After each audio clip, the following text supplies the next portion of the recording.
Nesse vídeo eu vou conectar a história de Kafka Ribino, o protagonista de Kaiju número 8, com filosofias. O mais interessante é que Kafka Ribino não vence porque possui o maior talento.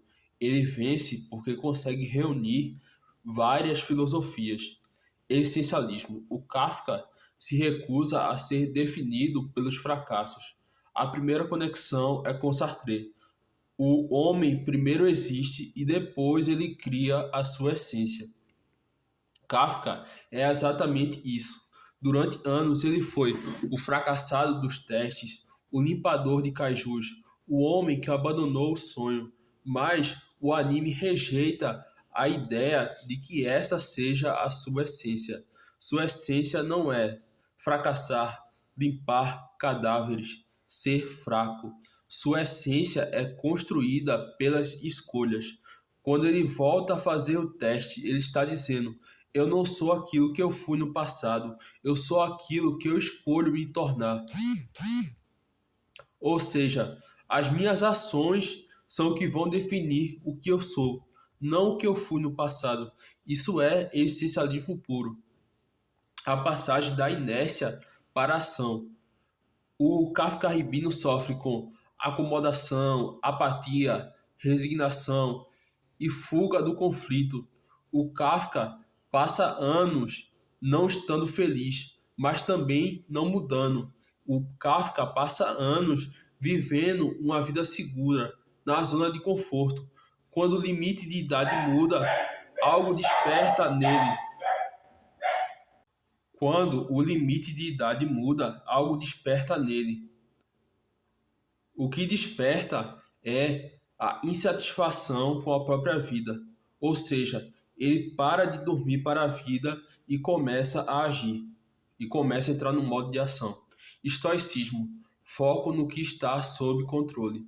O Kafka não controla a sua idade, seu talento natural, sua compatibilidade com os equipamentos, o fato de ter se tornado kaiju, mas ele controla o quanto estuda, o quanto treina, o quanto ajuda seus companheiros. Isso é muito próximo do estoicismo. Enquanto outros candidatos reclamariam: ah, meu equipamento é ruim, o Kafka pergunta: o que eu posso fazer com o equipamento que eu tenho? Aristóteles, potência e ato. Essa talvez seja a conexão mais forte. Aristóteles cria uma diferença entre potência e ato. Kafka possui uma potência escondida. Durante anos, ninguém percebe, nem ele, mas o potencial estava lá. O potencial estava lá. O conhecimento acumulado durante anos limpando kaijus parecia inútil, porém era uma potência muito grande. Aquilo ali faz ele mudar, conseguir passar no teste. Quando chega o teste, aquilo vira estratégia, vira liderança, vira utilidade. A potência, todo o potencial daquele conhecimento durante anos trabalhando, limpando o caju, virou ato. Aquele conhecimento virou ato. A eudaimonia, realizar o próprio potencial.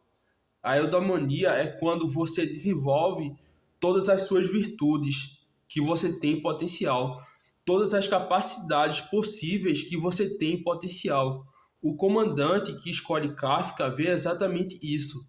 Todo mundo olha para o Kafka e pensa: o físico dele não é bom, não tem tantas habilidades físicas. O comandante olha e vê potencial, enxerga potencial no Kafka. Ele não vê o Kafka atual, ele pensa no futuro, ele vê aquilo que o Kafka pode se tornar, pode vir a ser. Ele vê toda a potência do Kafka. Isso é uma leitura profundamente aristotélica. David Hume, hábito e experiência. Kafka é praticamente uma demonstração da filosofia de David Hume.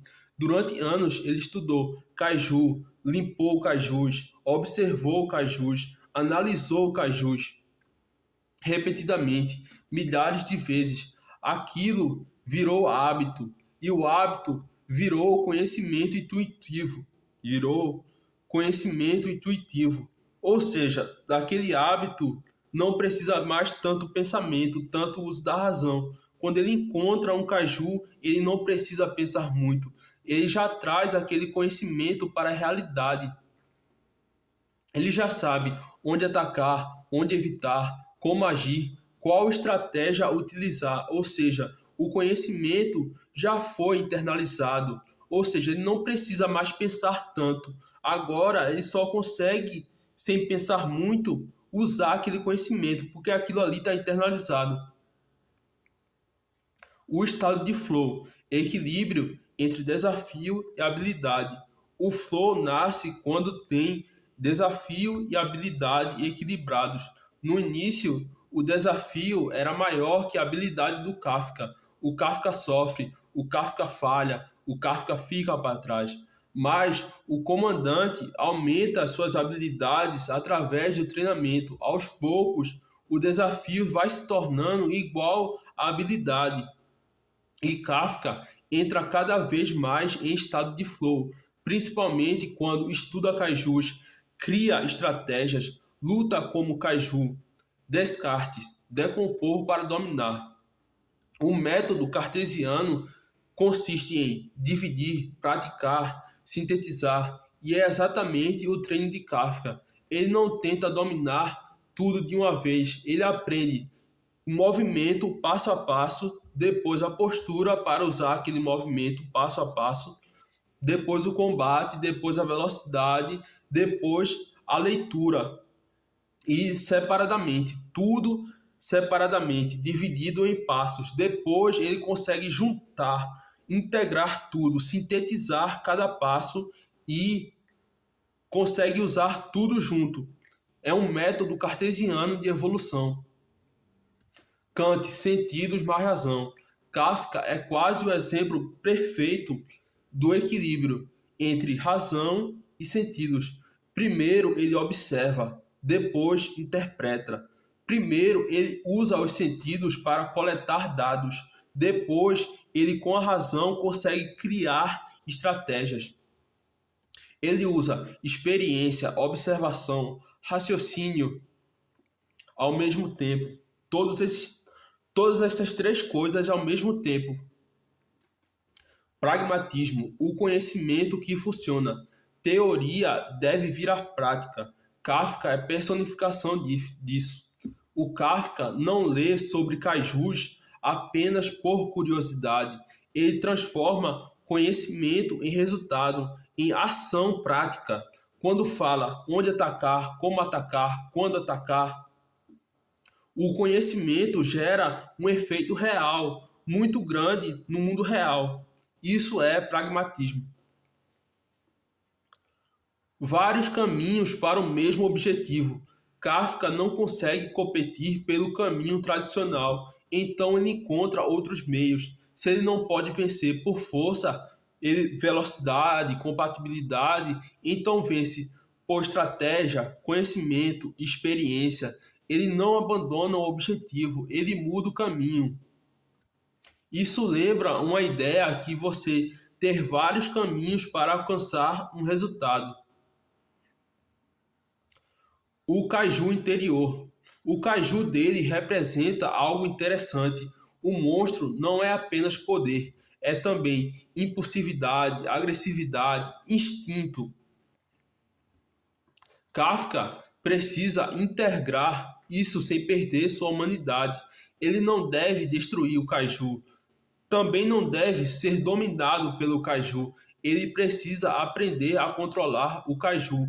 Isso lembra a ideia de equilíbrio. Equilíbrio entre razão e emoção. Equilíbrio entre desafio e habilidade. Prazer e disciplina. Potência e controle. Isso lembra muito a ideia filosófica de equilíbrio. A grande mensagem de Kafka Ribino. Kafka Ribino é um homem que parecia fracassado, mas que descobriu que anos de experiência, hábito, estudo e sofrimento estavam desenvolvendo um potencial invisível. Ao assumir responsabilidade pelo próprio destino, equilibrar conhecimento e ação, disciplina e prazer, razão e experiência, ele transforma aquilo que parecia ser sua maior fraqueza na ferramenta que permite realizar seu propósito. Por isso, Kafka não é um herói quando virou caju. Por que virou caju? Ele já estava se tornando um herói muito antes disso. O caju apenas acelerou um processo que começou anos antes, quando ele continuou aprendendo sobre cajus, mesmo depois de fracassar. Isso conversa diretamente com a ideia de que a essência não aparece de uma vez, ela é construída, a essência é construída gradualmente pelas ações, hábitos e escolhas ao longo da vida.